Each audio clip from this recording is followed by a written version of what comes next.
Tahu gak, sekarang ada yang lagi heboh. Prabowo Subianto, umpatannya dianggap sebagai sebuah penghinaan. Dan itu masuk pidana pemilu. Berpotensi dikurung, dipenjara 2 tahun, dan denda 24 juta. Setelah debat Capres 2 hari ke belakang, kita tahu sama-sama Prabowo Subianto di dalam sebuah kesempatan dia mengucapkan kalimat tolol, dia mengucapkan kalimat goblok, dan itu kita tahu sasarannya kepada siapa. Dan ini mendapatkan respons dari Bawaslu RI. Wah, ini semakin seru aja ya. Saya sambil santai di depan rumah, sambil ada percikan hujan. Mudah-mudahan ya hujannya sedikit deras. Cuma insya Allah suara saya tetap kedengaran ya. Coba kita baca beritanya ini. Lagi sangat hangat, saudara. Panas ini. Aduh. Dari kompas.com. Bawaslu nilai umpatan Prabowo bisa masuk pidana pemilu. Waduh, judulnya sudah memancing kita untuk membaca secara keseluruhan teks dari berita ini ya. Badan Pengawas Pemilu Bawaslu RI menilai bahwa hinaan goblok yang terlontar dari mulut calon presiden nomor urut 2 Prabowo Subianto dapat dikategorikan sebagai pelanggaran pidana pemilu. Sebagai informasi, larangan peserta pemilu menghina orang lain atau peserta pemilu lain diatur dalam pasal 280 ayat 1 huruf C Undang-Undang Nomor 7 Tahun 2017 tentang pemilu. Dalam kurung Undang-Undang Pemilu ya, dengan konsekuensi pidana paling lama 2 tahun penjara dan denda maksimum Rp 24 juta.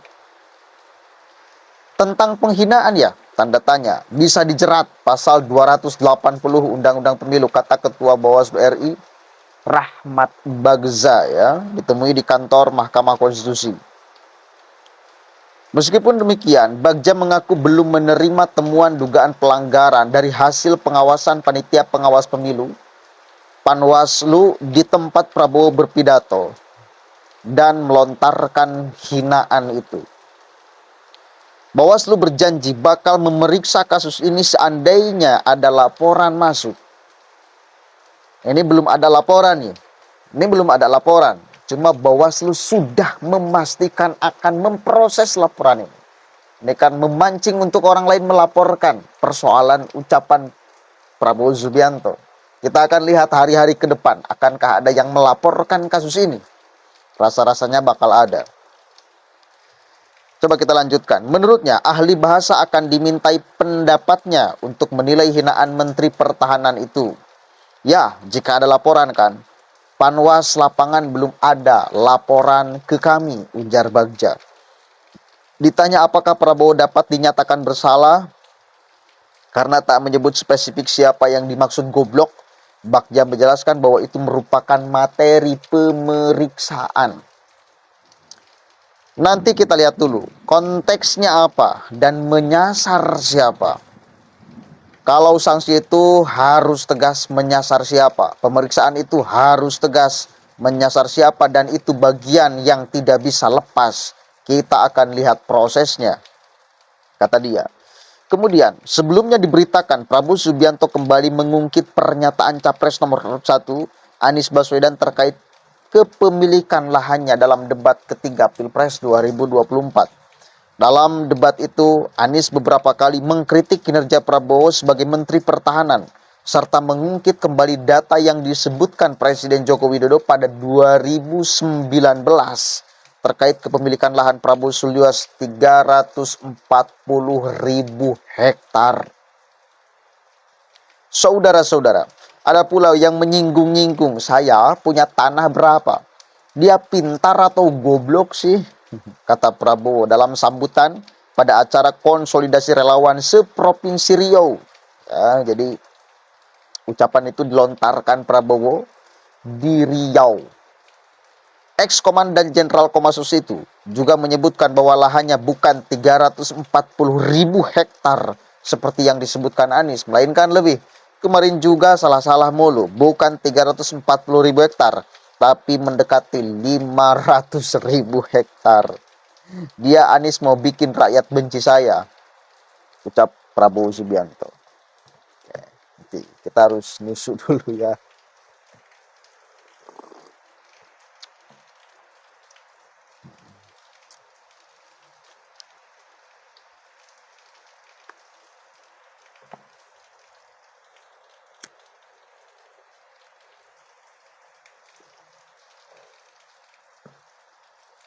Menurut saya, ini adalah keblunduran Prabowo Subianto.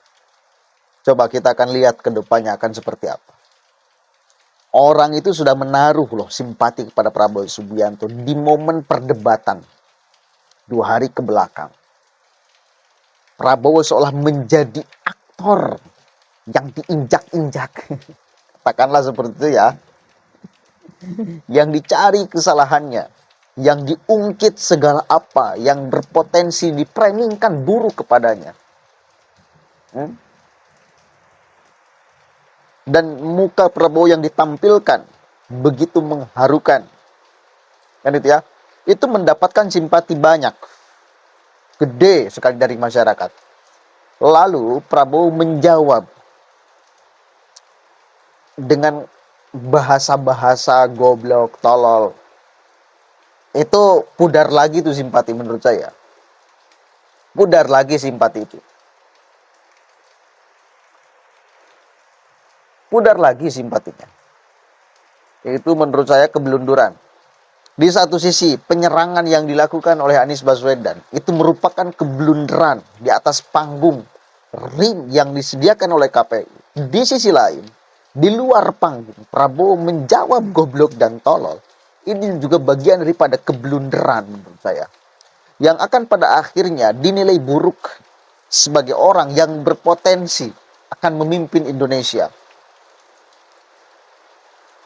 Akhirnya kan JK itu membahas bagaimana bila dia sedang diskusi dengan negara-negara yang lain, pemimpin-pemimpin dari negara yang lain, lalu tidak bisa mengontrol emosi, lalu mengeluarkan sikap seperti itu. Ini kan gak elok. Artinya potensi-potensi itu ada dengan melihat watak karakter dan sifat Prabowo. Itu loh. Karena Prabowo tidak bisa ngerem apa yang harus dia ucapkan, apa yang harus dia bicarakan, posisinya seperti apa, dan lain sebagainya. Ini nyaris tidak ada dari Prabowo Subianto. Beletak aja. Ada sih, jubir Prabowo itu udah mengkonfirmasi. Prabowo itu orangnya tidak bisa acting. Kalau dia marah, ya dia ucapkan kemarahannya dengan mimik muka dan bahasa gestur yang orang bisa menangkap bahwa ini kemarahan, tidak bisa pura-pura. Kalau sedih ya dia ucapkan kesedihan itu. Dia tampilkan di mimik muka. Dia tidak bisa pura-pura bahagia bila sedang sedih. Ada yang seperti itu. Jubir Prabowo sudah menerangkan itu. Cuma masalahnya ini kan pada akhirnya bila Prabowo menjadi presiden, dia itu bukan mewakili satu kelompok, dia bukan mewakili satu partai, dia mewakili seluruh rakyat Indonesia.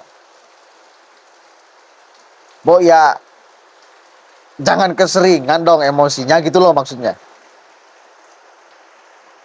Sedikit-sedikit marah, sedikit-sedikit emosi, sedikit-sedikit lepas kendali.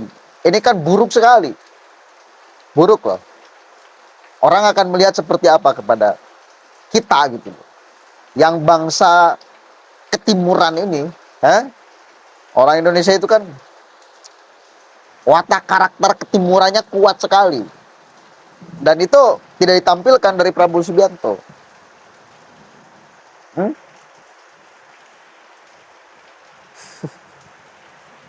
Kita akan lihat hari-hari ke depan, akankah terjadi laporan dan diproses laporan itu oleh Bawaslu RI.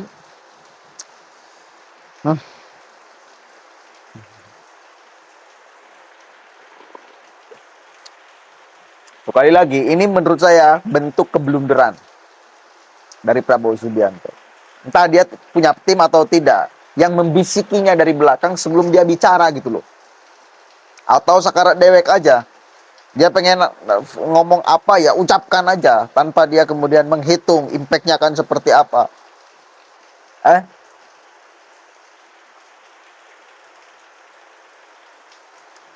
Jadi saya melihat di momen Pilpres kali ini, watak seorang itu menjadi sangat terlihat. Anies, di satu sisi dia menampilkan seorang yang genuine, seseorang yang intelektual, seseorang yang adiluhung. Tapi di sisi lain, Anies menampilkan seorang yang bengis, kata pendukung Prabowo ya. Seorang yang jahat, seorang yang bohong. Itu kan dua karakter yang kontradiktif itu. Di luar panggung dia menampilkan seorang yang santai, menampilkan seorang yang kalem, seorang yang sejuk. Tapi di panggung perdebatan, dia bak seorang singa yang hantam sana hantam sini.